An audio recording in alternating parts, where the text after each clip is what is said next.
magaalada Cape Town ee dalka Koonfur Afrika waxaa lagu dilay Allah u naxariistay wiil dhalinyaro ah oo lagu magacaabo Cabdisalaan Axmed Maxamuud.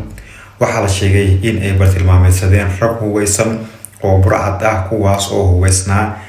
markii ay dileen waxaa la tilmaamay in ay qaateen dhammaan qayb kamid ah agabkii meesha yaalay oo u badan lacago dukaanka yaalay, waxaana goobta durbadiiba ka baxsaday raggan muwaadinka Soomaaliyeed ah dhibaateeyay ee dilay ee Koonfur Afrikaanka madowga ah, kuwaas oo la sheegay in iyaga oo walwal cabsi iyo walaac aan qabin goobta in ay ka tageen.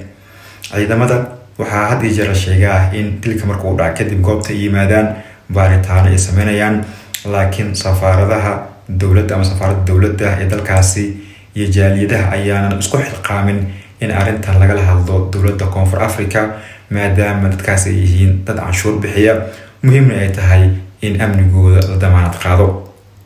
Soomaali badan ayaa nafsadooda ku waayay dalka Koonfur Afrika iyaga oo doonayay in ay halkaasi ka caawiyaan waalidiintooda iyo carruurtooda intaba.